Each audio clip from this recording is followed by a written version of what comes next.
For more than 1,000 years, she lay beneath the Swedish soil, buried like a king. A sword at her side, an axe, a spear, 2 shields, armor-piercing arrows, 2 horses, a mare and a stallion, to carry her into the next world.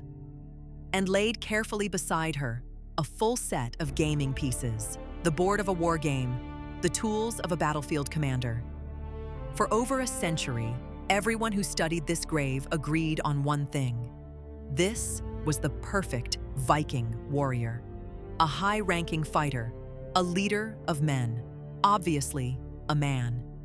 In 2017, a DNA test proved them all wrong. This is the story of the Birka warrior and how she dragged the legend of the Shieldmaiden out of myth and into the historical record. For generations, the Shieldmaiden was treated as a fantasy. The old Norse sagas are full of them, women who took up sword and shield and fought alongside men. Warriors like Lagertha and Hervor, the Valkyries, choosing the slain on the battlefield. But historians had a tidy explanation. These were just stories, legends, male poets dreaming up fierce women for entertainment. Real Viking women, they insisted, stayed on the farm. The idea of a woman buried as an elite warrior was, for most scholars, simply not serious. And then there was grave, BJ 581.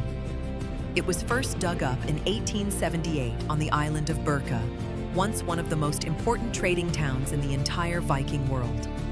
The archaeologist who found it uncovered something extraordinary, a chamber grave set on high ground beside the town's fortress, packed with the finest weapons of war. This was not the burial of a common soldier. Whoever lay here had been someone important, a professional, possibly a commander. For the next 130 years, the conclusion seemed obvious.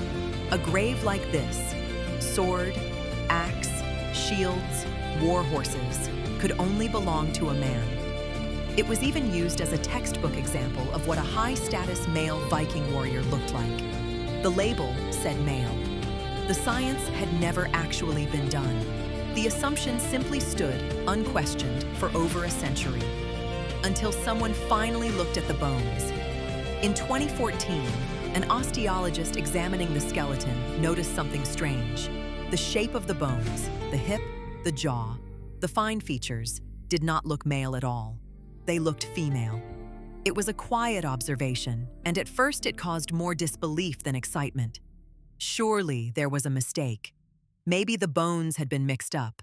Maybe the wrong skeleton was in the box.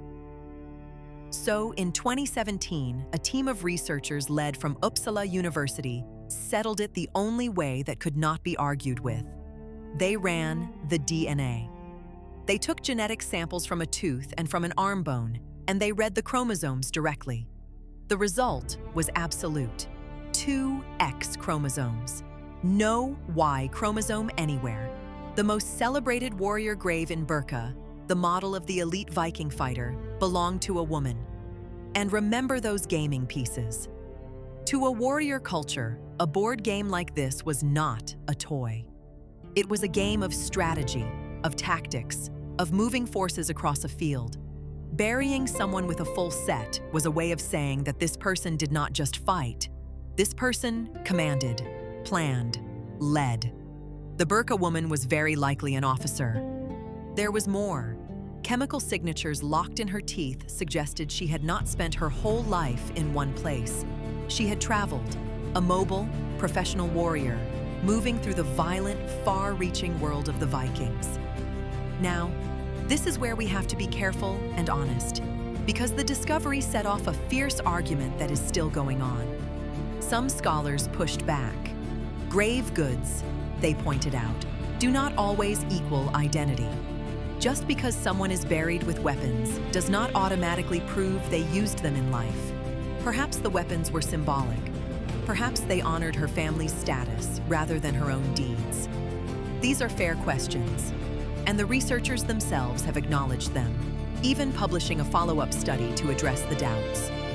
So let us be precise about what this does and does not prove. It does not prove that Viking armies were full of women. It does not prove that shield maidens were common. One grave is not an army, but it shatters something just as important: the certainty. For over a century, scholars looked at the ultimate warrior burial and declared, without testing it, that it had to be a man, because in their minds, a great warrior simply could not be a woman. That assumption was not science.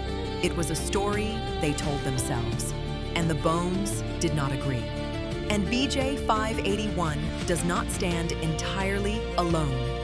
It is one of a small number of graves in which a woman was buried with the full trappings of a warrior and without the objects usually linked to a traditional female role. So picture her again, not a farm wife, not a legend in a poem, a real woman laid in the earth on a hill above her town, with her sword, her arrows, her 2 horses, and the war game of a commander at her side, honored in death as one of the most powerful warriors of her age. The Shieldmaiden was never only a myth. She was lying in a museum drawer the whole time, labeled as a man. If you want more of the women history buried under the wrong name, subscribe, because there are so many more still waiting to be found.